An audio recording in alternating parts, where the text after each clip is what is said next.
Assalamualaikum warahmatullahi wabarakatuh. Kami dari kelas 25 berpikir komputasional. Izinkan kelompok kami mempresentasikan mengenai program tiketing LRT Jabodebek. Sebelumnya, kami ingin memperkenalkan diri. Perkenalkan, nama saya Aziz Aditya Tama dengan NIM 165240068. Nama saya Muhammad Rozan dengan NIM 165240414. Nama saya Hafiz Ramianto dengan NIM 16524028. Nama saya Dava Bima Purwanto dengan NIM 165240065. Nama saya Hilmi Zuim Ryan dengan NIM 165248080. Dan saya Toya Beningtan Yulianto dengan NIM 165249090. LRT Jabodebek. LRT Jabodebek adalah Light Rail Transit atau kereta api ringan yang sudah beroperasi di wilayah Jakarta, Depok, dan Bekasi serta direncanakan akan beroperasi hingga Bogor. Jalur LRT Jabodetabek memiliki dua rute, yaitu Line Bekasi dan Line Cibubur, di mana kedua line tersebut melalui jalur yang sama pada stasiun Duku Atas hingga Cawang, lalu bercabang menuju stasiun akhir masing-masing di mana Line Bekasi menuju stasiun Jatimulya dan Line Cibubur menuju stasiun Harjamukti.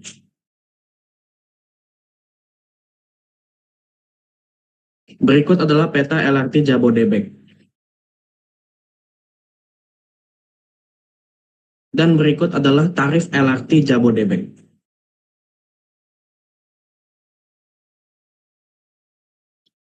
Persoalan. Penumpang dengan umur di atas 3 tahun diwajibkan melakukan tap kartu untuk menggunakan LRT Jabodebek. Penentuan tarif LRT Jabodebek ditentukan oleh beberapa faktor, yaitu jarak tempuh, hari, dan waktu. Tarif untuk 1 kilometer pertama adalah Rp5.000 dan akan bertambah sebesar Rp700 untuk setiap kilometer berikutnya. Untuk jam sibuk atau weekday, pukul 6 sampai 8.59 dan 16 sampai 19.59, tarif maksimal adalah Rp20.000.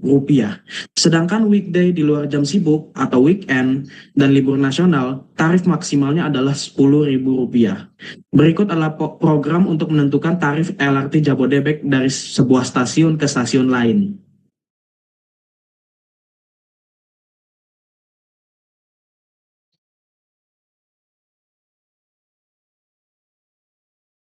Dalam menentukan jarak antar stasiun, kami mendata jarak setiap stasiun ke stasiun Cawang sebagai stasiun percabangan. Berikut adalah tabel jarak setiap stasiun dari stasiun Cawang.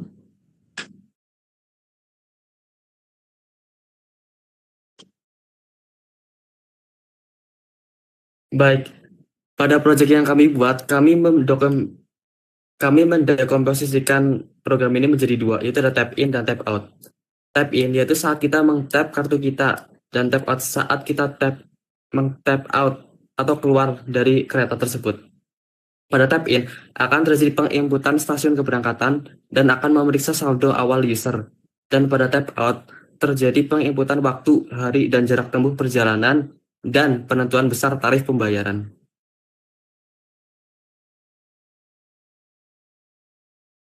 Abstraksi. Dalam penentuan tarif sendiri itu, tarif hanya tergantung pada jarak antar stasiun, waktu, dan hari. Dengan kata lain, tarif adalah fungsi dari jarak, waktu, dan hari.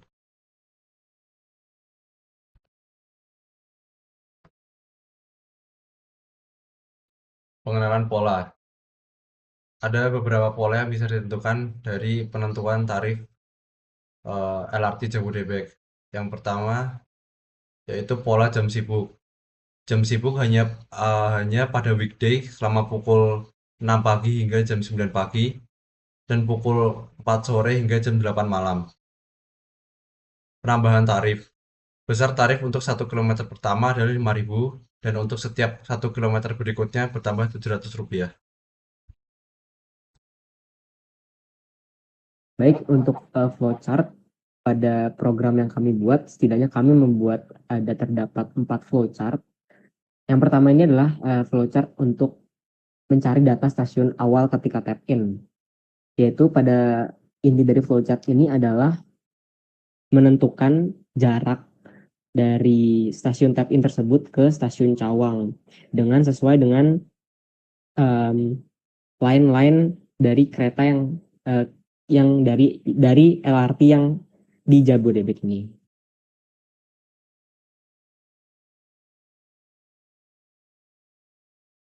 Baik, untuk yang berikutnya, yang kedua yaitu data stasiun akhir. Ini sama seperti yang sebelumnya, hanya variabelnya dirubah, yaitu variabel Y menggantikan variabel X dan variabel Y menggantikan variabel Y. Intinya sama, di sini kami ingin menentukan jarak stasiun tap out dengan stasiun Cawang. Yang berikutnya adalah flowchart yang ketiga adalah penginputan saldo. Pada flowchart ini, pada intinya adalah user akan mengetap kartunya pada saat tap in untuk membaca saldo yang ada pada kartu user tersebut. Nah, apabila kartu user tersebut berisi saldo yang lebih dari 20.000, maka program akan dilanjutkan, yaitu user bisa mengakses layanan LRT. Tapi jika saldo user kurang daripada 20.000, maka akan ditampilkan di layar saldo tidak cukup dan user tidak bisa masuk melewati gerbang. Yang berikutnya, yang terakhir adalah flowchart pengolahan saldo user untuk penghitungan tarif, di mana di sini terdapat beberapa parameter, yaitu yang utama adalah jam sibuk, di mana jam sibuk ini menentukan tarif maksimum dari saldo yang akan dibayarkan, tarif yang akan dibayarkan. Kemudian nanti akan dihitung apakah menjadi selisih kedua jarak tersebut atau menjadi penjumlahan kedua jaraknya sesuai dengan lintas-lintas kereta di LRT. Kemudian akan dihitung juga tarif sesuai dengan perhitungannya. Di sini untuk 1 kilometer pertama adalah 5.000, maka di situ tertulis S sama dengan S dikurangi 1 untuk 1 kilometer pertama yaitu 5.000 dan kilometer berikutnya adalah bertambah sebanyak Rp700. Kemudian akan dibandingkan tarif yang telah dihitung tersebut dengan tarif maksimumnya. Apabila tarif maksimumnya melebihi tarif yang dihitung, maka saldonya akan dikurangi sesuai dengan tarifnya. Tapi jika tidak, maka tarif yang harus dibayarkan adalah sesuai dengan tarif maksimumnya. Kemudian akan di print tarif yang dibayar tersebut atau tarif maksimum. Kemudian akan di print pula saldo akhir user yang setelah dikurangi dengan tarif. Selanjutnya ada penulisan program dalam bentuk Hilmi, bentar. Dah. Ya. Selanjutnya ada penulisan program dalam bahasa Python, di mana pada awalnya kita mendata dulu jarak setiap stasiun ke stasiun Cawang. Di sini kami membagi menjadi 3 kelompok, di mana kelompok pertama adalah kelompok intersection line, atau di situ kami tulis IL. Di kelompok ini adalah kelompok stasiun-stasiun yang sama-sama berada di Lin Bekasi dan Lin Cibubur. Kami sengaja membagi ini menjadi 3 agar memudahkan kami menghitung jarak antar 2 stasiun.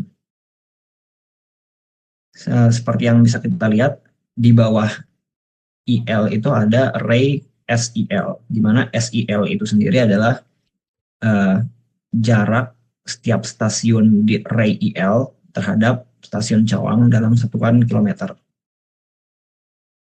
Nah, selanjutnya program dimulai dengan menginput kondisi saat tap in. Ini seperti yang sudah dijelaskan di bagian flowchart tadi. Ya, lalu program akan dilanjutkan dengan menginput data saat tap out. Ini sama seperti yang sudah dijelaskan pada bagian flowchart tadi. Setelah itu jarak dari dua stasiun akan dihitung dengan melihat apakah kedua stasiun itu berada pada line yang sama atau line yang berbeda. Jika pada line yang sama, maka akan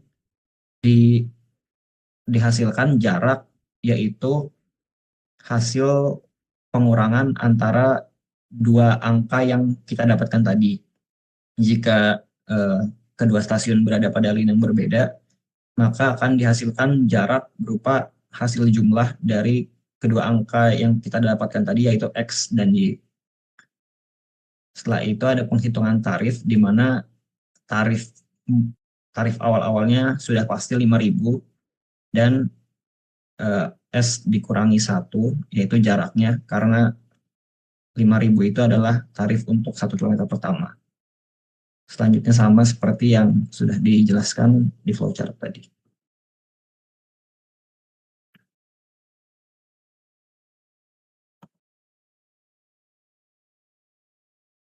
Sekian presentasi dari kelompok kami. Untuk kurang lebihnya mohon maaf. Sekian, terima kasih. Wassalamualaikum warahmatullahi wabarakatuh.